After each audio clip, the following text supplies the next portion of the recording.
За сар шинийн минь дүргий монголчуудаа. Тэгээд Right News podcast-ны 7 дахь дугаар эхлэхэд бэлэн боллоо. Өнөөдөр манай Огийн ирэг байна. Огийн ажилтай байгаа. Тэгээд бэлгүүнээ бит хоёр өнөөдөр подкаст хийх гэж суулгацсан байна. Тэгээд Европын өнөөдөр бол ерөнхийдөө дандаа Европын мэдээнд бэлтгэсэн. Нэг олон мэдээ бас бэлтгэсэн. Нэг 5-6 мэдээ байгаа. Тэгээд эхлэх үү дээ. За эхний мэдээ. За бид нар өмнөх дугаарууд дээр ярьжсэн Францын иммиграц тэгээ цагаачлалын асуудал. Тэгээ хоорондын нөө арьс өнгөний хүчлийн асуудал дэврээ цаашдаа иргэний тайм болох үү гэдэг. Ер нь бол тэрнтэй холбоотой маш том үйл явдал болж өнгөрлөө сая өнгөрсөн 7 хоногт. Яасан бэ гэхээр Францын Лион хотод нөө Инсумизе гэдэг хэд зүүнний үзэлтэй намын нэг гишүүн. Тэр нь бас Европ парламентын гишүүн. Илтгэлд явуулчихсан лекц. Энийг нь эсэргүүцээд энэ Немесис гэдэг нөө феминист өөрсдөө феминист гэж нэрлэдэг. Одоо цагаачлалын эсрэг. Одоо жинхэнэ феминизм гэх юм уу те? Цагаачлалын эсрэг, исламын эсрэг, өөр юу ч гэх транс эмэгтэйчүүдийн эсрэг гэх юм уу те? Энэ нөхдүүдийг эсэргүүцдэг одоо жинхэнэ барууны үзэлтнүүдийн эмэгтэйчүүдийн хөдөлгөөн Немесис гэдэг хөдөлгөөнийхөө эсэргүүцсэн. Энэ дээр нь одоо Quentin Diranc гэдэг залуу одоо хамгаалах байдлаар хамгаалтын ажилтны маягаар одоо очиж тусалцаа үзүүлэх болсон. Тэгсэн чинь тэгээд хоёр бүлэгмийн одоо энэ хит зүүнтнүүдийн бол одоо хит баруунтууд гэж яриад байгаа энэ зүүн барууны үзэлтэй нөхдүүдийн хооронд мөргөлдөөн үүсээд энэ цаашдаа одоо хүн амны хэрэг рүү явж орлоо. Ингээд 23 настай математикийн оюутан Quentin Diranc олон хүмүүст одоо бүлэглэн зодуулж, пойлдуулж толгоонд хүнд гэмтэл амсдаа ингээд 2 сарын 14-ний өдөр эмнэлэгт очиод 2 хоногийн дараа нас орж байгаа. За би ч одоо юу хэлэх вэ? Тэр нэ ямар ч гэсэн энийг одоо нийлж зодсон хүмүүс нь ерөнхийдөө зүүнтнүүдээс нэр тусмаа Францын нэг зүүнний намын парламентын гишүүний туслах байсан юм уу? Тэгсэн. Яг үнэ. Энэ дээр эхлээд 9 хүнийг баривчилсан. 9 хүнийг баривчлаад сүүлд нь дахиж 2 хүнийг нэмж баривчлаад 11 хүнийг одоо баривчилчаад байгаа. Энэ дэр түрүүн сая хасар ах хэлсэн. Францын Инсумизе гэдэг намын одоо парламентын гишүүн одоо улс төрч Рафаэль Арнау гэдэг одоо Арнаулт гэж бичээд одоо Арнолт тий Ренол гэж уншдаг ч. Тий. Тэр Рено гэж уншдаг шиг тий. Энэ Арно гэдэг энэ Рафаэль Арнау гэж улс төрчийн туслах нь энэ холбогдтой тэр 11 хүний нэг нь болсон. Баригдаад явсан. Тэгээд энэ улс төрч бол хэлж байгаа өөрийгөө арьсан хамгаалах гэж барьж явахаас өмнө би энэ өөрийнхөө тэр туслах баригдсан туслахаа аль хэдийн ажлаас нь халтсан үүргээс нь чөлөөлсөн байсан гэж байгаа. Тэгээд нөө Mélenchon гэдэг одоо энэ намын дарга Insoumise намын дарга нь бас өөрийгөө энэ одоо гэмт хэрэгээс Тусгаар тий. Аль болох өөртөө хамааралгүй байх гээд. тэгсэн тийм мэдээлэл хийлээ. Тэгээд энэ намын координатор гэж байгаа. Одоо яг ямар алтан тушаалыг монголоор хэлж мэдэхгүй байна. Энэ Мануэль Бомпар гэдэг 3 дахь өдөр намынхаа төв байран дээр зарласан л та хэлж байгаа. За энэ үйл явдал чинь манай намд айгүй тийм сөргөөр тусаад байна. Одоо бүр манай намын энэ төв байрыг хүртэл бөмбөгдөн бидрийг хүртэл алан тална гэсэн юм занал хил ирлээ гэж байгаа байхгүй юу. Тэгэд BBC ч юм уу энэ барууны одоо зүүнний одоо өрөндийн зүүнний үзлээ хэвлүүд биш тий. Эдгээр нөхдүүд айгүй муухай үхэл гэж яриад байгаа. Дэт, murder биш, аллах биш. Тэгээд энэ үхлээс болоод энэ зүүнний үзэлтнүүд айгүй тийм дарамт шахалтанд орлоо гэсэн тийм гарчигтай мэдээлэлүүд яваад байгаа юм шиг үү? Харин тий нөө явж байгаад үхсэн юм шиг аллах биш юм шиг тий. Энэ дээр бас нөгөө нэг барууны үзэлтүүд айгүй тийм дургуйстай илэрхийлж наа чи аллах байсан шүү дээ. Та нар ягаад үнийн имийг үнээр мэдээлэхгүй байгаа. Ингээд нэг байстай хандаад байна шүү дээ. Тэгээ энэ дээр бол асар юу одоо хоёр маргаан. Одоо энэ бол ерөөсөө хизээч ойлголцолтой дунд нь бий болохооргүй маргаангүй өглөө амьдралуу гэдэг. Одоо барууны үзэлтүүд нь үндэсний үзэлтүүд нь эх орноо авч үлдмээр байна те. Энэ цагаачтай гаргамаар байна. Нөгөө хэсэг нь энэ шинэ Франц бий болох ёстой. Энэ шинэ Францд бол хуучны Франц хүмүүс бол харьяалагдахгүй. Хуучны Францд энэ цагаан арьснууд, христийн шашинтнууд тий. Тэгээ энэ хоёр зөрчил бол ингээд энэ зөрчил бол одоо хизээш дуусахгүй нэг нэгээ дийлж ижил дууснаа гэхээс иймэрхүү юм болоод өнгөрлөө. За дараагийн мэдээ Францтай холбоотой энэ. Францын ерөнхийлөгч Эммануэль Макрон одоо энэ хүчин бол хит зүүний гэдэг ангилдаг бас орохгүй байгаа. Өөрийгөө хит зүүний гэж нэрлэдэг нэг зүүн төвийн тий зүүн төвийн айдуу өнтер гэж нэрлэдэг. Энэ Макрон гэж нөхөр сая энэ итгэвт явж байхдаа их сургууль дээр лекц уншсан байлээ. Тэгэхдээ их хачирхалтай тий хүмүүсийн одоо анхаарлыг татсан тийм мэдээлэл хийсэн байлээ. Тэрэн дээр хасрах ярих уу? За яг нэг хачирхалтай ч явах үедээ зүгээр одоо нэг 2012-13 онд Меркель гарч ирээд ямар ч гэсэн тэгж ирж ирсэн. Ер нь бол үг хэрэгжүүлэх гэдэг бол тодорхой лимиттэй байх хэрэгтэй тий. Хязгааргүй үг хэрэгжүүлэхний төлөө бид нэр зогсохгүй. Ер нь бол үзэн гэдэлтэй үг хэлэх бид нар баандах хэрэгтэй, хориглох хэрэгтэй гэж ярьж ирсэн шүү дээ. Меркель бол харьцангуй айдуу ярьж ирсэн байгаа шүү дээ. Тэр чинь гэхдээ баруун төвийн намын хүн шүү. Гэхдээ хайргүйгээ одоо тэр баруун төв, зүүн төв гэдэг чинь ер нь ямар ч ялгааг орсон шүү дээ. Төвийн гэдэг үг орсон бол ер нь одоо ямар нэгэн ялгаа бараг байхгүй тий. Айдуу гэдэг шүү дээ аль аль нь тийм шүү дээ. Аль аль нь төв рүүгээ орж байгаа нэрээр аль болох зүүн рүү л очсон байгаа. Тэгэхээр Макрон энд очсон эндхийн тэр их сургууль дээр уншсан текстэн дээр бол ерөнхийдөө үг хэлэх хэрэгчлөөтэй free speech гэж байгаа. Үг хэлэх хэрэгчлөө гэж монголоор тэгж орчуулдаг тий. Үг хэлэх хэрэгчлөө бол одоо bullshit те pure bullshit л гэж байгаа юм л да. Одоо юу гэх юм? Ямар ч утга учиргүй зүйл хог новш гэх юм уу, нохон баас гэх юм уу, бүх юм баас гэх юм уу тэгж л хэлсэн бэлээ. Тэгээд яг хоо энэ том технологийн корпорацууд шүү дээ. Эдгээр үг хэлийг хэрэгжүүлээг одоо ингэж хамгаална гэж ярьж өөртөө өмгөөлдөг гэж л хэлээд байгаа юм л да. Ерөнхийдөө энэ компанид бол дандаа алгоритмор хүмүүсийг бол өдөртдөг те. Хүмүүс бол энэ алгоритм яаж ажилтгийг бол мэдэхгүй. Ер нь бол дандаа biasтай байдаг тий. Мэдээж ямар нэгэн хүний үг хүнл үг хэлж байгаа учраас тэр хүн чинь тодорхой хэмжээний үзэл санаа, улс төрийн ч гэдэг юм уу өөр ямар нэгэн байдлаар тодорхой ертөнцийг үзэх үзэлтэй л байж таарна шүү дээ. Тэгэхээр тэр нэг үзэл санаа чи ямар ч хүний үгэнд тодорхой хэмжээгээр цухалсан. Тэгэхээр үг хэлэх хэрэгчүүд ер нь үг гэдэг юм бүхэн л biasтай тухайн хүний үзэл бодол хандлагыг илэрхийлж байгаа шүү дээ тий.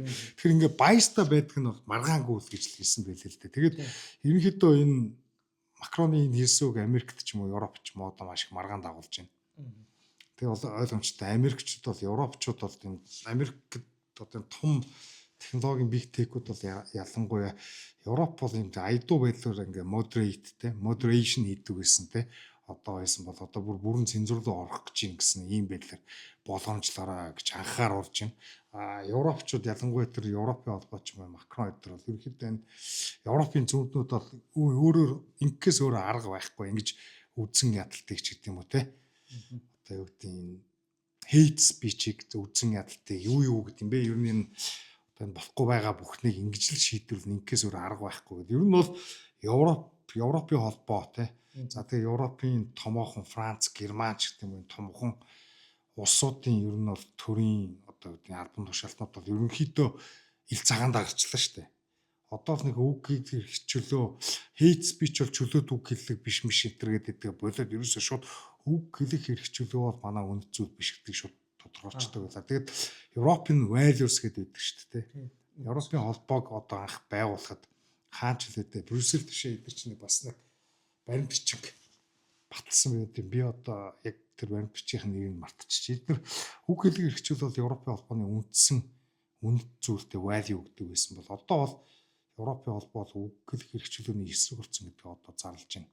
Тэгэхээр Европын холбоо бол одоо энэ ер нь эрх мэдэл ингээд төвлөрөх тусмаа те тэр арчсан ч арчсан бос ч эрх мэдэл төвлөрөх тусмаа яг энэ хэрэгжүүлэхний эсрэг хар аянда одоо юу гэдэг дарангуулын шинжиндээ ордог гэдгийг харуулж байгаа нэг том жишээ юм бол та. Тийм энэ дээр нэмж хэлэхэд энэ Макрон бол одоо яалтчгүй бүх одоо интернетийн хэрэгчлөө гэдэг бол одоо энэ biasтай гэж сайн хэллээ шүү дээ. Хасрах альч одоо алгоритм biasтай байдаг гэдэг. Энэ зүүнний bias, зүүнний үзэлтнүүдийн тэр нэг хэлбэлт биш үү тий. Энэ дээр бол ерөөсөө эдгээр асуудал гаргаж явах сүүлийн хэдэн жил. Ялангуяа тэр ковидын үед бол одоо яаж цензуурлж ийла. Одоо энэ Facebook, Twitter, хуучин Twitter байсан. Бүгдээрээ л энэ барууны үзэлтнүүдийг яаж хориглож ийла. Тэр вакцины эсрэг үзэж яхад тий. Барууны ч юу одоо зүгээр ер нь өөртөөхөө ажендаа нийцэхгүй тий. Одоо 90 сар бол ухаантай жирийн ямар нэгэн тийм уус төр юм биш. Албатан вакциныг одоо хийлэхийг хүсэх хүн болгон заавал барууны үзэлтэй байх албагүй тий. Гэхдээ өөрийнхөө бид одоо ямар тариа хийлэхийг хүн өөрөө шийдэх эрхтэй үсттэй. Тэр эрхээ эдлийг ингүүтлийн ч одоо far right гэл үзэн ядалтын үг гэлэг гэж тооцоо. Бодол мэдээ түгээлээ гэл те.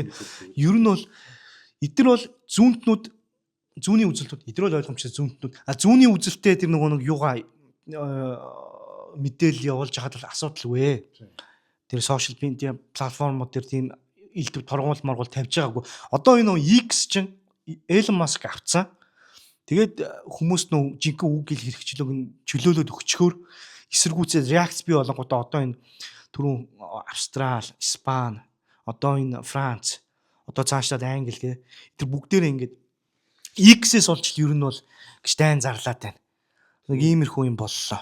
Ер нь сошиалтаа л тэмцээд байна тий. Сошиал дээр хүмүүс одоо бие даасан байдлаар өөр хоорондоо одоо тийм мэдээлэл дамжуулах солилцохтой. Тэгээ бие даасан байдлаар ямар нэгэн улс төрийн нарратив өгүүлэмжээс анги дээр сэтгэх юм бие даасан бодолтой байхыг зориулах гэдэг шүү дээ. Тэгээд Макрон ч бас сая ийм ярьсныхаас цацуу ерөнхийдөө одоо Франц ч гэсэн 16-аас доош насны хүүхдүүдийг сошиал хэрэглэхийг хөрвүүлэх гэдэг байна тий. Тэгээ ер нь бол 5 настай хүүхд хүүсээ солих тий хүүсээ өөрөө тодорхойлж болно гэж үзэж байгаа мөртлөө 16-аас доош настай хүн одоо үгүй сошиал медиа хэрэглэнэ гэхээр одоо тэр бол яасан арай л утга учиргүй байгаа юм л да. Тийглээ. За нэг иймэрхүү мэдээ болж өнгөрлөө. За энэ дараагийн мэдээ бол бас үг хэлэх хэрэгчлөөтэй холбоотой гэж үзэж болохоор мэдээлэл юм л да. Берлиний шүүхтэй X буюу одоо Твиттерээстэй Унгарын сонголттой холбоотой датагаа үг гэж одоо шахаж шаардж байгаа тухай тийм мэдээ. За яг үнэ юу болсон бэ гэхээр энэ олон улсын энэ NGO гэдэг энэ Democracy Reporting International гэдэг энэ байгууллага бол одоо Унгарын засгийн газраас болон одоо энэ юунаас энэ Твиттерээс одоо Унгарын сонгуультай холбоотой мэдээлэл өг гэсэн тийм шаардлага тавьсан. Тэгсэн мэдээж одоо X бол өгөөгүй, өхийг хүсэхгүй байгаа. Гисэн чинь нөө Европын холбооч за та нар манай энэ Digital Services Act буюу захин үйлчилгээний хуулийн дагуу та нар заавал одоо энэ мэдээлэл хуваалцах, датагаа хуваалцах үүрэгтэй гэдэг ийм юг Германы Берлиний шүүх шийдвэрийг гаргасан байгаа. Тэгээ энэ дэр яг энэ үүргийг нь зөрчсөн гэд өмнө нь сая 12 дугаар сард 40 сая еврогоор торгоцсон байгаа Твиттерийг. Энэ Европ одоо энэ Европын холбоо бол. Тэгээ энэ зөвхөн бол энэ ганц удаа өнгөрсөн явдал биш. Яасан бэ гэхээр энэ бол одоо хоёр нүртэй асуу дабл стандарттай юм болж байгаа байхгүй. За Германы шүүх бол одоо ингээд юг яадаг юм байна. Унгарын сонгуультай холбоотой одоо мэдээг өг гэж тийм шийдвэр гаргад юм гисэн чинь яасан бэ гэхээр яг энэ Германы өнгөрсөн жилийн сонгуультай холбоотойгоор энэ датагаа өг гэж одоо энэ яг энэ Democracy Reporting International болон энэ юу иргэний эрхийн нийгэмлэг гэдэг энэ хоёр байгууллага. Энэ бол хоёулаа ер нь бол төрөөс санхүүждэг түүний бас байгууллагууд. Тий. Тэгээ энэ хоёр шаардсан. Тэгсэн чинь юу Германы шүүх одоо энэ Берлиний шүүх юу гэж заасан бэ гэхээр Германы одоо юу сонгуультай холбоотой мэдээлэл өгөх X албагүй гэсэн шийдвэр гаргаж байгаа. Та нар одоо дахиж дав заалдаа гэх юм бол одоо Ирландд байрлах Европын одоо энэ Твиттерийн төв байран дээр очиж заргалт. Ирландын шүүх чинь наа чинь бол юу хамаарах юм бэ? Бидэрт хамаагүй юм байна гэсэн тийм шийдвэр гаргасан байхгүй. Тэгээ энийг хүмүүс юу гэж шүүмжилж байна гэхээр энэ бол Европын холбооны хоёр нүур энэ ялангуяа энэ одоо Европ зүүнний үзэлтүүд биш ээ тий. Одоо Герман ч юм бол зүүнний үзэлтнүүд дүүрсэн тий. Эдний хоёр нүур гэсэн тиймэрхүү юм болж байгаа. Яахаараа Унгарын сонгуулийн мэдээг Германы шүүх. Нэг датаг тий өг гिचээд Германы шүүхийг болохоор та нар өгөх албагүй гэсэн тиймэрхүү юм явж байгаа юм бэ гэдэг. Нэг иймэрхүү юм болж өнгөрлөө. Яг хөө ер нь одоо ингээд энэ Европын холбооч юм уу эдгэрч бол зөвхөн тэр нутаг дэвсгэр дээр ч юм уу Европтой ч юм уу үг хэлэх хэрэгчлөөг хумх гад бацах гэдэг юм бол биш шүү дээ. Энэ X ч юм уу Facebook ч юм уу Telegram ч юм уу эдгэрч ер нь одоо энэ big tech ер нь social гэдэг чинь дэлхийд ихтэй хамарсан л тийм л одоо сүлжээ те нийгмийн сүлжээ. Тэгэхээр тэлдгээр сүлжээнүүдийг одоо хянана тэдний зохицуулна гэдэг чинь одоо дэлхийн гэх юм уу дэлхийн хүн ардын үг хэл хэрэгжүүлэх зохицуулах гэдэг гэсэн үг шүү дээ. Тэр яг Орос ч юм уу Хятад гэх мэтийн улсууд бол ингээд нутагт дэвсгэр дээр бол одоо жишээлбэл YouTube-ийг ч юм уу Орос за YouTube гайгүй юм шиг байгаа. Facebook-ийг бол ялангуяа Орос Украины дайн хийснээс биш ерөнхийдөө баан хийцэн юм шиг байлаа. За хятад бол бүр эртнээсээ те. Гэтэ эдгээр бол жишээлбэл зөвхөн өөрсдийнх нутаг дэвсгэр дээр өөрсдийнхөө иргэддэл одоо өрнөдийн суртал ухуулгаас хамгаалж байгаа гэсэн иймэрхүү байр суурийг илэрхийлдэг шүү дээ.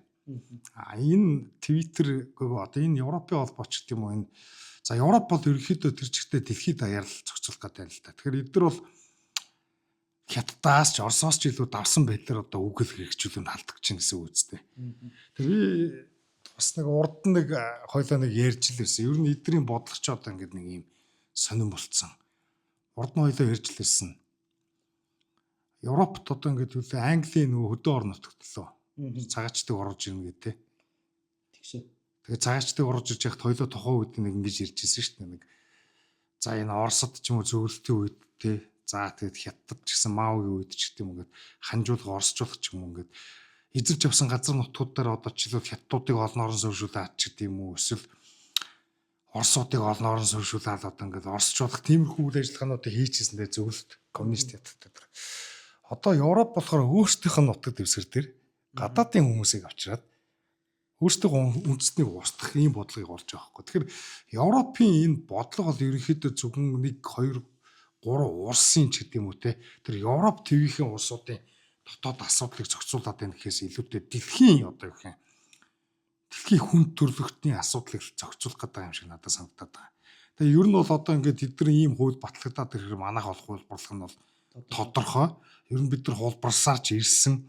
Ер нь өнгөрсөн сүүлийн 20 30 жил бидний явуулсан бүх бодлууд бол дандаа л Европын холбооноос ч юм уу Америкээс ч юм уу эсвэл олон улсын байгууллагуудаас ч юм уу те санаас сэтэл авч лобби горн ч юм уу ингэж хуулбарлаж монголчуудад тулгсан бодлого байдаг тийм.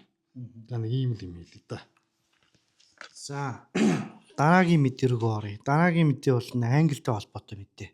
За нөгөө Keir Starmer ч юм бол ер нь их бэмбигнэтэй байгаа тийм бэмбэтэй байгаа гэх юм уу. Өөрсдийг нь хөдөлмөрийн яамч гэсэн. Хөдөлмөрийн намч гэсэн одоо юу огцор гэж шаардаад. Тэгэл дараагийн ерөнхий сайдуудын ерөнхий сайдад нэр дэвших хүмүүсийн одоо нэр зарлагдаж эхлээл те. Ер нь их ийм үед нэг том скандал үүслээ Английн улс төрд. Яасан бэ гэхээр Английн шүүх энэ юу шүүхтэй холбоотой 4.8 сая тийм мэдээллийг одоо ерөөсөө интернет цахим орчноос арчихаар тийм арчиж устгахаар шийдсэн байна. Сая 4 дахь өдөр одоо ингээл 4 дахьд ер нь л устгахтаар болж энэ 4 дахь гэдэг чинь одоо монголоор бол өнөөдөр юм да тий. Тэгээ яасан бэ гэхээр ойлгомжтой энэ нөгөө хамаг мэдээллүүд чинь шүүхийн мэдээлүүд чинь ил тод байгаад ирэхээр хүмүүс шаардсан шүү дээ. Сошиал дээр тавиад идэх байхгүй одоо тий. Нөгөө яг тэр шүүгчийн шүүгсэн кейс мэйс те нөгөө трансгендер нөхрийг айгу амарх зөөлөн хандсан толгойг нийлээд явуулсан ч байдаг юм уу. Тэр хүүхэд хүчинтэй нөхдүүдийг ингээд хөнгөн шийтгэл өгөө явуулдаг ч юм уу. Ингээд хүмүүс мэдээл ил тод байхаар дуурлаа шүү дээ тийм биз дээ. Та нар яагаад энэ шүүгчийн шудраг ус ажиллаад энэ Монголд л тохиолдог юм чинь яг тэр Англид бүрэн утгаараа тохиолдод байгаа байхгүй юу. Тэгээ яасан бэ гэхээр энэ цахим үйлчлэгээ үзүүлэх Courts Desk гэдэг энэ байгууллагад одоо юу заавар өгсөн байна. Английн засгийн газрын шүүх байгууллага нь наад юунуудаа бүх мэдээлэлээ устгах гэд 4.8 сая мэдээлэл шүү. Архив. Одоо ерөөсөө архив. Одоо ингээ устгаал. Тийм. Одоо ингээл устгаал бол дахиж тийм захим орчин тийм юу энэ захим мэдээлэл ерөөсөө байхгүй болно гэсэн. Манай шүүхийн мэдээллийн нэгдсэн сан гэдгээ байхгүй болгоно гэдэг юм байна тийм. Одоо тэгээ цаасаар үлдэхгүй бол үлдэхгүй тийм л нөхцөл байдал очиж байгаа гэсэн үг. Энд дээр одоо барууны үзэлтнүүд бол энэ дээр маш их реакц өгж байгаа. Энэ Keir Starmer-ыг чи зайлаад өгөөч новшоо ч гэдэг юм уу. Хөө яагаад та нар чи одоо энэ нөгөө нэг юу шүүх цагдаагийн шинжилэл мэнчилгээ сүрхий юм ярьчаад ийм хачин үйлдэл хийж байгаа. Одоо нөгөө Шабана Махмуд биш дотоодын яамны сайд тэр чин бол одоо би гарч ирээд одоо Английн юу өөрчлөнө. Дотоод хэргийн одоо юу яамыг өөрчлөн энэ хууль зүг өөрчлөн тогтолцоонд өөрчлөлт хийгээд сүрхий юм амлаад байсан чи одоо яач вэ гэдэг байхгүй. Тэр чинь нэг өнгөрсөн бид нар нэг дугаараа паноптиконоор хүмүүсийг хянамаараа 24 цаг 7 хоногийн тасралтгүй ормаар байна нөгөө химэл ухаан цуурсан Big Brother тий ажиллаулмаар байна гэдэг ярьдаг дотоод амны сайд мөн өстэй. Мөн. Одоо тэр чинь бол яг ислам өстэй тэр чинь. Тэр ислам. Тэгээд тэр чинь бас ерөнхий сайд үзэж байгаа хүмүүсийн тэргүй үеинд явж байгаа шүү. Тэгж ярих юм бол за тэгээд яасан бэ гэхээр 25118 одоо энэ хүүхдийн хүчирхийллийн бэлгийн хүчирхийллийн кейс байгаа гэж байгаа. Хүүхдээ жоо бэлгийн хүчээр хэллээ. Хүүхдийн бүр зөвхөн хүүхдийн нь child sexual гэж тийм. Зөвхөн хүүхдийн нь 25118 кейс байгаа байхгүй юу. Тэгээд Английн шүүх бол айгүй тийм лазан тий одоо нэг шүүхийн шийдвэр биелүүлэх газар гэдэг болов. Тэр мөр нь маш лазан байдаг юм байна. Энэ шүүх хуралдаан болсон өдөр биш үү? Одоо нөгөө хэрэг болсноос хойш шүүх хуралдаан болох тэр хугацаанд зарим кейс дээр 10, зарим дээр 20 байж гэнэ гэдэг байгаа байхгүй. Энд чинь бол маш хэцүү. Одоо 5115 кейс биш үү тий? 10 жил хүлээгдэж гэнэ гэж шүү дээ. Хэрэг нь болцоод анхных нь тэр нөгөө нэг юу шүүх хуралдаан болох хүртэл. Энд чинь одоо юу гэсэн нөгөө гэмт хэрэгтнүүдийг 10 жил зүгээр ингээ байж гэсэн үг юм уу? Би урдны дуур дээр ярьжлаа шүү дээ. Англичууд одоо ямар ч гэсэн энэ цагаачтай холбоотой гэмт хэрэг төртөл хууль хяналтын байгууллагад хандаж чадгаа ирсэн гэдэг. Тэгээ зарим тохиолдолд бүр өөрсдөө hate crime толботож гот байдаг гэдэг. Тэгэхээр хандаад юу ямар ч нэмэргүй болцсон энэ дэр сарагдаж шүү дээ. Тийм бодолтой. 10 жил хүлээгдэж байгаа бүр ихний шүүх хурал нь болох ч байгаа шүүхийн тэр кейс нь 5110 одоо 20 жил хүлээгдэж байгаа 1500 гэж байгаа байхгүй. Аимшигтай. Тэгээд ингэдэг гэж байгаа. Зөвхөн энэтэй холбоотой ч биш. Ингээ очин штэ хүүхдүүд очин ингээ намайг хүчиндчлээ. Эцэг эхчүүд очин. Энэ хүүхдийн чи хүүхдийн анхан байна. Тэ? Чи хүүхдийн янхан болцсон мэй чи яв гэд. Эцэг эхчүүдийн болохоор хөөгөө явуулчихдаг. Чи хүүхдийнхээ хүнд итгээд байгаа юм уу? Хүүхдээ буруу хүмүүжүүлчих та нар одоо юу яриад байгаа юм гэд. Тэгээ энийг нөгөө нэг юу гэмт хэрэгээ дарддаг шалтгаан social cohesion гэж байгаа. Тэр нь тий нийгмийн ингээ хамт ийм нэг талтай. Им нэгдлийг алдагдуулах гэдэг юм уу? Хэрвээ одоо ингээд энэ хэрэгүүд чинь ил болоод цаашдаа ингээд явах юм бол эн чинь христийн шашинтнуудыг исламын шашинтнуудын эсрэг энэ цагаан арьснуудыг тэр нөгөө бор арьснуудын эсрэг те түлхий штэ энэ нийгэм хоорондын энэ им нэгдлийг үгүй юм штэ гэсэн байдлаар хандж байгаа байхгүй. Тэгээ одоо энэ шүүхийн архивыг устгах одоо үйл хэрэг одоо энэ хэрэг явдал бол одоо монголчууд битээ энийг харин давтаасаа одоо бүх юмыг давтах гэж магадгүй шүү дээ. Би өчтөр YouTube үзчихсэн чинь нэг халтар Пакистан, Германы паспорттой Монголын хэлээр орж ирж байгаа тийм контент байж л тэг орж ирээд амар олон пакистануудтай уулзаа явууллаа шүү дээ. Тэгээд тэр пакистанууд нь бүгд тэр хоол моолны бизнес хийдэг тоогооч боож ч юм уу, ресторантай ч юм уу, пабтай ч юм уу тийм юм хийдэг хүмүүс байлаа. Тэгээд ер нь ярьж байгаа нь бол энэ амьдрахад бол их сайхан газар байна л гэж ярьж байгаа шүү л. Зүгээр ингээ харсан нэг юм толон 8 уус дамнаад яваад шүү. Нэг юм мотоцикл унтсан. За. Тэгээ яг нэг DJI камер ингээд толгойдоо ч юм уу наацсан. Тэгээ Афган, Узбек, Орос, өчнөө урсаар Казахстан эдгээр явж байгаа Монгол руу орж ирээд Улаанбаатарт орж ирээд манайх руу энэ баян үйлгээр орж ирж илээ. Тэгээд ер нь бол нөхдүүд бол ингээд Японд ч гэдэг юм байна. Пакистанууд ч нь бол одоо аюу их орширцсан. Монгол гэж бас нэг амьдрах боломжтой газар байна гэл нэг гэл ойлгоод би эндээ одоо ютубер мэдээлэл өгжлээ л дээ. Тэгээ зүгээр яг би бодож байгаа. Монголчууд бол яг ингээд цөөхөн хүмүүсийг бол гадаадын хүмүүс манайхан ч их долгондог шүү дээ. Тэр үгүй ялгаагүй одоо бүгд долгонд жоохон мөнгө харах юм бол тэгээд долгоно. Тэр бол одоо үнэхээр би монголчуудыгаа дорнож байгаа биш. Би өөрөө монгол хүн. Гэтэ монгол хүмүүс гадаадын хүмүүс долгондгоо болмоор байгаа. Тэг ялангуяа тэр халтруудыг бол одоо бүр болмоор байна. Тэд нар чинь яг нэг угсаа гараад үүх түүхээр биднээс 7 дорн тогтод. Би бол одоо Пакистаныг бол тийм айхтар гоё түүхтэй орн морон Афганыг бол тийм гоё түүхтэй орн гэж бол хэлмээр байна. Одоо ч гэсэн монголчууд бид нар бол хайцсангүй илүү одоо агуу түүхтэй энэ төр гэж яриул тэ. Пакистанууд бол ер нь бол одоо хуучин цагт бол манай өвгдээцийн дор бүхийж явсан хүмүүс л үсттэй. Ер нь бол тийм биз дээ. Афганчууд ч гэсэн тийм. Тэгэхээр ер нь Монголд бол энэ масс цагаачлалыг одоохондоо боломжгүй л байгаа л да. Орос, Хятад хоёрт ингээд томт ихтэй. Гэхдээ Монголд бас нэг тодорхой хэмжээнд одоо юу гэдэг нэг 1000, 2000, 3000 ч юм уу 5000 төрчих юм бол надад чи ингээд хоорондоо бүлэгсэн бүлэг байгуулад Улаанбаатарын тодорхой нэг үйлчлэгээний цэгүүдийг ч гэдэг юм уу ингэж аваад тэгээ ингээд ер нь манай монголчууд ч өөрсдөө хүмүүст гадны хүмүүст эргэлхүүлэхтэй айгүй амархан хүмүүс аахгүй. Би зүгээр ингээд харж байгаа. Одоо жишээлбэл Монголд ингээд Узбек шорлог зарж ийн гээл те. Яваа орсон ч нэг ч монгол хүн байхгүй те. Одоо юу хин яагаад тэр монгол хүнийг ажилд авчирдаг юм. Тэнд одоо хаанхын юм бүү мэд нэг юм толгоогоо алчуураар оролцсон Шинжаан Минжанаас ирсэн юм уу? Тиймэрхүү хүмүүс ажиллаад байгаа байхгүй юу? Тэгээд тэр Узбек шорлогоо өнгөрсөн жил чөлөөтэй сошиалар хэрэгжлээс эдгээр олигтой татвар бүртгүүлэхгүй байна гэдэг. Ингээд ийм нэг ийм Узбек за юу гэдэг нь Пакистан энтгийг одоо энэ Пакистан энтгүүд бол ялангуяа энэ Английн үйлчлэгийн хоолны салбарыг бол тэр жигт нь эзэмшсэн байт юм билээ шүү дээ. За Вьетнамчууд жишээлбэл Чехт ч гэдэг юм уу зүүн Европын улсууд гэдэг юм уу энэ маягаар болоод ингээд нийлсэн баахан маф болоод тэгээс үлдэх хүний эрх мэрх гэж солиороод гаргаа болоод энтгийн хамаг үйлчлэгээний газруудад эзэн сууж магадгүй. Одоо Монголд бол хятадууд тий хоолны газар үйлчлэгээний стандарт тэр нь бол одоо Монгол Гуанз эдгээрээс илүү сайн. Тэгээ илүү хямдхан амттай хоол идэв учраас хятад хоолны газар, солонгос хоолны газар эдгээр бол одоо нөл болчихлоо шүү дээ. Тэр энэ чи одоо сүүлийн 10 жил юм болсон. Тэгэхээр одоо дахиад нэг 10 20 жилийн дараа ямар нөхцөл байдалд орж ирэх бол би өгдөө мэдэхгүй. Тэгэхээр монголчууд бид нар гадаадын хүмүүст те ялангуяа энэ Пакистан ч юм уу ислам шашинтай за тэгээд хятадууд те за өөр юу гэдэг энэ Узбек, Туркмен өөр юу гэдэг энэ нөхдүүдэд бол жоохон тийм скептик эргэлзэнгүй хандахгүй бол эдгээр бол аюулгүй муухай тийм хүний ирхүү тийм хүмүүс байдаг. Тэгээд эдгэрийг бол одоо нэг бид нар те гадны хөнгөрөл одоо бүгдээрээ нэг эргэлжсэн соёлцсон хүмүүс гэж ойлгодог болмоор байна. Дэлхийн энэ олон улсуудад ялангуяа Оросд ч юм уу Хятад ч юм уу те национализм, расизм эдгээр бол хүмүүс дунд хавтгай шүү. Монголчуудыг бол үнэндээ л дорд үзэж байгаа тэр хүмүүс. Тэгэхээр бид нар тэр хүмүүст нэг хувь хүн одоо би мэдээч хүн гэдэг үүднээс нь тэр юу ямар л ань л та. Юу юм.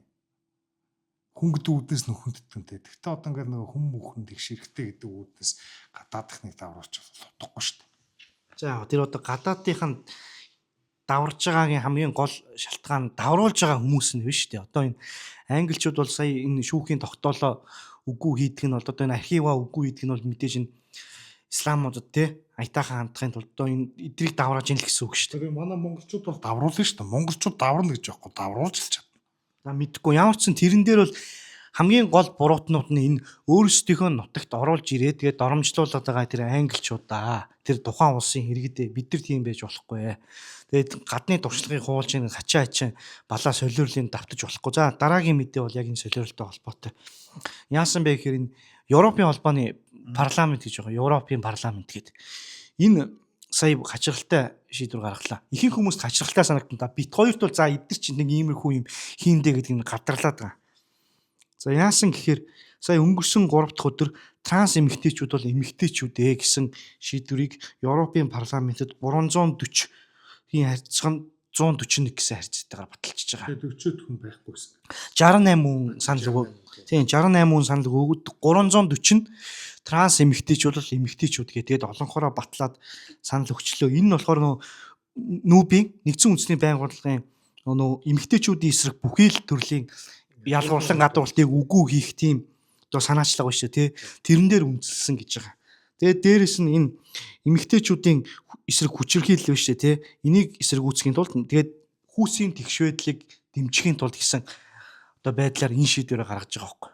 Тэгээд нөө ялгуурлыг үгүй хийн ялгуурлаа тэмцэнэ гэж яагаад транс эмэгтэйчүүдийг эмэгтэй ер нь эрэгтэй хүнийг эмэгтэй гэд шийдчихэж байгаа байхгүй. Ялгуурлын эсрэг гэсэн ийм солиорлоор чи ялгуурлал гэдэг чинь тодорхой хэмжээгээр заавал альва нэгэнд байх ёстой зүйл. Юуг ялгарлах вэ гэдгээс л ялгаа нь хамаарна шүү дээ. Ялгуурлаж байгаа ер нь хүний ялгааг л үгүй юм гэдэг байгаа байхгүй. Хүн болгоны ялгаатай байдал ч гэдэг юм уу бодит байдал ер нь зөвний үзэлтүүд чинь бодит байдалд дургуулцаад байгаа шүү дээ.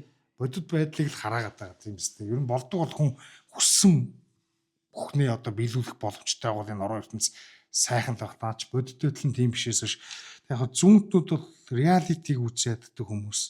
Тимдээ ч одоо тэгээд ямар ч реалитиг өөрчлөгдөв. Одоо бол биологийн хүүс гэж байхгүйгээд тэгшвэдлийн үзэн санаа чи абсолют тэгшвэдлийн үзэн санаараа орцсон юм чи. Тэгээд энэний л нэг үргэлжлэл үстэй. Тийм яг үнэ. За ингээд бид нар бол байнга ярьдаг. Энэ Европын холбоог дагах юм бол бид нар нохоон замаар орно шүү. Нохоогоос ч долоон дур замаар орно шүү. Хүүсээ мэдхээ байна. Монгол хүн гэдгээ мэдхээ байна. Тэ? Ер нь тэгээ бүх зүйлийг тэр зүүнийхээ тэгшвэдл үл ялгуурлах гэсэн тэр нэг идеологийн өнцгөр харна. Тэгээ ер нь солиорлоо хөтлөе шүү. Одоо энэ либерал залуучуудаас бүгдээрээ имэх хэвээр. Эдгээр чинь хоорондоо олуулаа нийлчгээрээ тренд дагж байгаа. Бид нар мэдлэгтэй, бид нар мундаг, бид нар энэ чиг хандлагыг яг дөөрэж дагж байгаа гэлтэргээл те. Биднийг болохоор мэдлэггүй та нар хоцрогдсон энэ төргээ солиорддаг. Ийм аюул байгаа. Бид нар адилхан хүчтэй байгаа шүү дээ. Нэгдэн нэвтрэх хэрэгтэй. Хоорол илүү хэмбэл хийсэн шүү. Нэг тэнэг бол нэг тэнэг, хоёр тэнэг бол хоёр тэнэг, 10,000 тэнэг бол ус төрийн нам гэдэг те. Яг л тэр л байхгүй. Тэгэд яг жишээлбэл чи сая Европын холбоог дагуул гэж яриад байгаа шүү дээ. Америкийг дагуул ялгаагүй шүү дээ. Одоо жишээлбэл Трамп гарч ирээд хоёр хүсэл байгааг хэлсэн те. Трамп дараагийн сонгуулиор унчвал тэгэл арчсан нам ч гэдэг юм демократ нам гараад ирэх юм бол яг л Европын холбоотой яг адилхан get along болно шүү дээ. Тэгэхээр одоо наад чинь бол ер нь өрөндийг дагуул гэж хэлчихвэл зүгээр шудраг бах. Одоо бол ер нь Европыг заах энэ аягүй сонтой.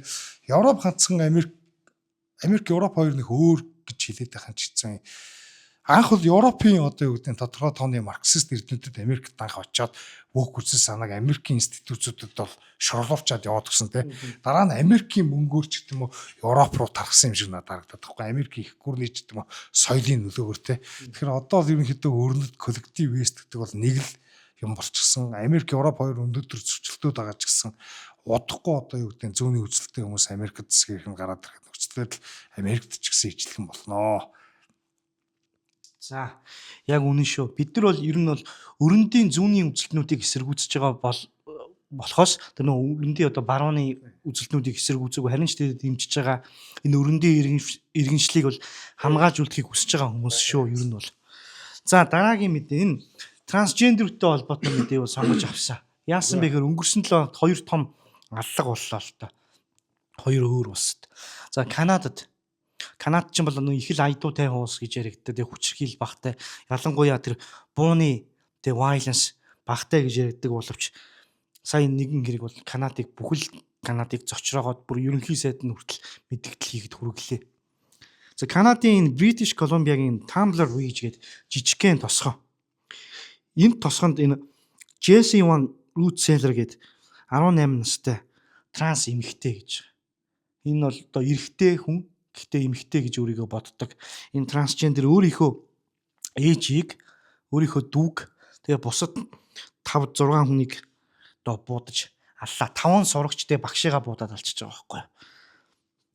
Ерөөсөө энэ хэрэг бол одоо хүмүүс сонин санагдаж магадгүй. Энэ 12 настай хүүхэд биш үү тий. Одоо бүр хамгийн хэцүү нь 12 настай байхдаа хүүсээ солиулж ихэлсэн гэж байгаа байхгүй. Нөө химийн эмчилгээ одоо юу гэх юм хүүсээс дааврын эмчилгээнд ороод 18 таатай хүмүүс будаж алаад тэгээ YouTube дээр одоо өөрийнхөө сошиал медиа дээр энэ нэг юу өөрийгөө сэтгцийн эрүүл мэндийн асуудалтай mental health асуудалтай байгаа депресстэй байгаа энэ төр гээд тиймэрхүү постууд оруулж исэн. Тэгээ тэр бууга хаанаас олсон бэ гэхээр нөхөр бол ан хийдэг байсан гэж. Энэ нэг Канадын буйдхан хөдөө талтай ойр моттой ойр тосгонд байдаг болохоор буу их амархан олддог юм байна л та.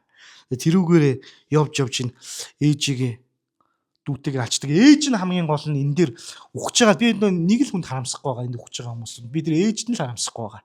Ээж нь энэ 18-тай нөхрийг тэр трансгендер болоход нь бол бүр хамгийн их нөлөө үзүүлсэн гэж байгаа байхгүй. 12 настай хүүхдийг трансгендер болгоод тэд өөрөө алуулж байгаа бол одоо өстой тэр хохин тэр карма гэж байдаг бол тэрийг хүртсэн байна. За бусад хүмүүс бол өстой тэгээд одоо яах вэ? Хувь заяа ямар азгүйч байсан. Энэ нөхөртөө нэг тосгон төрж идэг тий. За дараагийнх нь аллаг Америкт болсон. Ерөөсөө энэ юу яаж байгаа? Хоккей тоглолт болж исэн сургууль дээр. Хоккей тоглолт болж байхад одоо энийг одоо лайв стрим хийж байгаа энэ хоккей тоглолтыг зүгээр л нэг 10 жилийн юу заяа хоккей тоглолт заяа. Rhode Island. Тий, Rhode Island ч одоо Нью-Йорк. Энд дээр болж исэн. Тэгсэд 56 настай Роберт Доргин гэдэг. Одоо нэрээ солиулаад Роберто Esposito болцсон. Энэ сонио нөхөр өөрийнхөө эхнэрийг хүүтэйгээ зугаалаад бусад хүмүүс рүүс гал нисэн гэж байгаа. Тэгэд энэ юу болсон бэ гэхээр ерөөсөө 100 witness гэж аахгүй 100 одоо нөхдүүд одоо тэр нөгөө ордон дотор байсан байх нь шүү дээ хоккей ордон дотор. За дараагийн мэдээ бас яг адилхан энэ хоёр хотох одоо шүүтинг хэрэг гэх юм уу те аллагын хэрэг болж өнгөрсөн. Тий. Энэ Нью-Йоркийн Rhode Island-д өөрийгөө одоо эмэгтэй гэж боддог эрэгтэй энэ Роберт Доргин гэдэг нөхөр 56 настай өөрийнхөө эхнэр болон хүүг буудаад алчлаа өөр 3 хүнийг шахтуулсан. А тэр нь хоккейн тоглолт болж исэн аахгүй. Тэгээд тэрийг нөө лайв стрим хийжсэн, шууд дамжуулж исэн. Тэрэн дээр бүх юм болоод өнгөрсөн байлээ. Тэр шууд дамжуулж исэн тэр вебсайт биш үү тий. Тэр нь болохоор энэ видеог нь аль бие ёсоор буулгаад хэрвээ энэтэй холбоотой одоо видеонуудыг оруулах юм бол та нар бидний зөвшөөрөл авсангүй гэдэг ер нь бол тэр унгааж байгаа юм билээ. Тэрийг видеог нь устгаад. Тэгээд энэ хөрчин одоо 56 настай General Dynamics Bat Iron Works гэдэг компанид ажилладаг. Тэгээд энэ хэрэг гарсны дараа юу вэ? Одоо хамт ажилладаг нөхдөд коллегууд нь энэ Роберт Доргийн нөхрийн талаар мэдээлэл өгч байгаа. Ер нь ямар хүн юм яадгийн гэдэг гэхээр гэрэг бүлийнхээ талаар ярьдаг гэнэ. Одоо энэ Destiny Mackenzie-гийн нөхөр энэ хүүхдээ их ярьдаг. Хүүхдийнхээ тэр хоккейн тоглолтыг их ярьдаг. Авгаан бол ер нь их ярьдаг байсан гэж байна. Тэгээ ер нь бол хамт олонны донд нэр хүнд бол муутай. Их муухай ааш муутай. Bad temperтэй гэдэг байгаа байхгүй. Маш амархан уурладаг. Ааш муутай. Тэгээд ажил дээр бол Роберта гэж хэлүүлдэг. Роберт гэж хэлэх юм бол боож өгдөг гинэ. Роберта гэж хэлүүлдэг гэд. Тэгээд эмэгтэйчүүдийн 0 ашигладаг байсан гэж. Тийм. Эмэгтэйчүүдийн 0 ашигладаг байсан гэд. Тэгээд өөр нэгэн хамт ажилладаг тий. Ажлынхын газрын хүн болохоор энэ нөхөр бол шээ тий. Ингээд сэтгэж суугахдах өвчтэй юм шиг гэдэг байгаа байхгүй. Нэг болохоор ингээд трансгендер гэдгээр айгүй бахархдаг юм шиг. Нөгөө болохоор энэ трансгендер гэдгээсээ ичдэг энэ сэдвийн талаар ярих сонирхолгүй байдаг гэд. Тэгээд энэ хүн болохоор өөрийнхөө нэрийг хэлэх сонирхолгүй байгаа. Ягаад гэвэл одоо ингээд нэр мэдэгдээд яриа хүчих юм бол тэр ажил дээр нь өөрийг ингээд шийтгэх те. Одоо буруутгах магадaltaй гэдэг байгаа. Тэр одоо эмэгтэй 0 хэрэглүүлдэг байсан гэдэг чинь ажиллаж байгаа компани нь бол их энэ трансгендернүүд дээлтэй байсан мэдэгдээд байгаа байхгүй. Нэг иймэрхүү хоёр одоо трансгендер хүмүүсийн алхахтай холбоотой тийм үйл явдал боллоо. Тэгээ ерөөсөө хоёулын дээр нь адилхан юм нь болохоор юу гэж байгаа гэхээр сэтлийг нь бол цагдаа нар одоохондоо тодорхойлоогүй байна. Мэдэхгүй байна гэдэг байгаа байхгүй. Өмнө ч гэсэн нэг жилийн өмнө 2 жилийн өмнө трансгендер нэг тийнейжер те өсвөр насны нөхөр сургууль буутцсан шүү дээ. Тэгэхээр тэр чинь нөгөө манифесто энэ төргээл тунхаг энэ төргээл бичээд үлдээсэн байсан гэдэг. Тэрийг цагдаа нар нууцсан гэдэг. Байхгүй тэр сэтэл нь байхгүй. Тэгсэн мөртлөө нөгөө манифесто нь одоо байгаа ч юм уу үгүй ч юм уу энэ төргээд ер нь цагдаагийн газрынхан бол ер нь бол энэ асуудал дээр бол имзэг ханддаг. Нөгөө дахиад нөгөө social cohesion гэдэг асуудлаас ч юм болоод байгаа байхгүй. Homophobic хэлүүлэхээс айгаад шүү. Transphobic гэж хэлүүлэхээс айгаад энэ дээр бол нэг ийм зөөлөн ханддаг. Тэр нь одоо ингээд одоо бодолт 12 настай хүүхдийг тэр ээж нь одоо трансгендер болохыг зөвшөөрч идэг тийм солиотой явдал одоо Монголд орж ирэхгүй гэх юм баталгаа байхгүй ш. Одоо энэ трансгендер гэдгээр нэг хэсэг чинь Холливуд одууд ч баг нэг юм нохоо дагуулсан юм шиг нэг тренд ч юм шиг нэг загварын цүнх юм шиг ийм байгаад байсан. Одоо тэрнийх нь нэг үр даг сөрөг үр дагавар нь гарч байгаа байхгүй. Ер нь яг Generation X гэдэг байгаа те. Одоо millennial-ийн өмнөх үе. За тэгээ boomer энэ үеүүд ч эсвэл консервативчуд бол ерөөдөө failed үеүүд гэж яриад байгаа байхгүй. Яа тэгэхээр одоо өмнөх үеийнхнээсээ илүүтэй хамгийн арчааг үеийнх нь гэдэг. Яасан гэхээр өмнөх үеийнхэн бүх одоо ололт, амжилт тэ одоо эдийн засгийн тэр бүтээж босгосон бүх юм дээр нь толгуурлж хамгийн сайхан цагт амьдэрсэн гэж. Одоо хамгийн хүндрэлтний амжиргааны стандарт өндөр байх үед төрж өсч амьдэрсэн хүмүүсийн бүртлөө одоо ирээдүйн хойч үеийнхэндээ юу үлдээсэн бэ гэвэл ерөөсө бүрэн бүтлгүлийг үлдээсэн хүмүүс гэдэг байхгүй. Ер нь одоо энэ зүүний гэдэг те. Зүүний ялангуяа энэ woke нео-марксист энэ шин зүүний үзэл баримтал чинь бол эдгээр үеийн дундал хүч авсан. Хамгийн анхны шашингүй үеийн чи эдгээр үеийнхэн.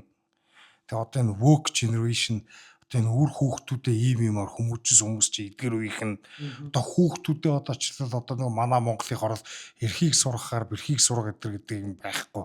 Хүчирхийлээс ангид байх хэвээр үлгэр ирж өгөөд хүчирхийлэл сурах юм бол хүүхдэн сериал алуурчин болно гэмтэн балаа тэнэг юм ярьдаг үеийн чи энэ үеийн шүү дээ. Хүүхдүүдтэй нэг ч үг хэлдэггүй гэдэг ч өөрөлд бол хүүхдүүдэд хүмүүжүүлж чаддаг. Одоо энэ бүүмрүүдийн тухай ном өдр бол сүүлийн үед бол бичигдээд байгаа байлаа. Тэгээд тэрний тухай бид нараас нэг сэдвчсэн подкастууд хийхээр тэрнийг тусгай сэдв болгоод ярил гэж бодоод байгаа. Тийм.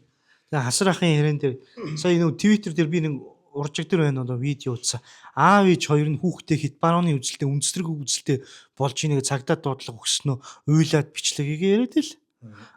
Тэгээ бас энэ мэдээтэй холбогдуулаад ярихад нөө одоо санчлаа нөө Канадын бас нэг сувг байсан.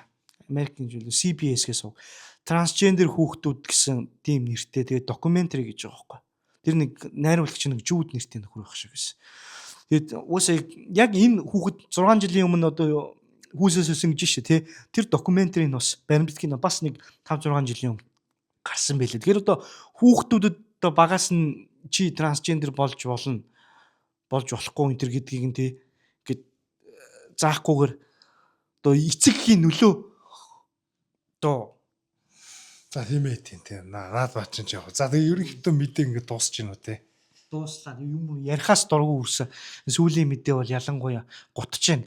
Яг ер нь тэгэл одоо бит хоёр ч одоо сүүлийн хоёр мэдээ чи Америкт, Канадад туссан. Урт дахь хэдэн мэдээ нь болохоор Европт. Тэгэд ер нь бол нэг бид нар байнга л ярьдаг юм аа яриад байгаа юм шиг. Тэгэд сүлдө юу хэлэхээч мэдхэ болцсон л ингээл болсон үйл явдлуудыг яриад өнөөдөр ингээл подкаст хамаг яриа баргадаг шүү. Тэгэд яг зүгээр ер нь Европ бол ойлгомжтой бид нар урд нь олон удаа ярьжсэн. Европын холбооны үнэт зүйл бол LGBT ислам ойлголцлоо тий.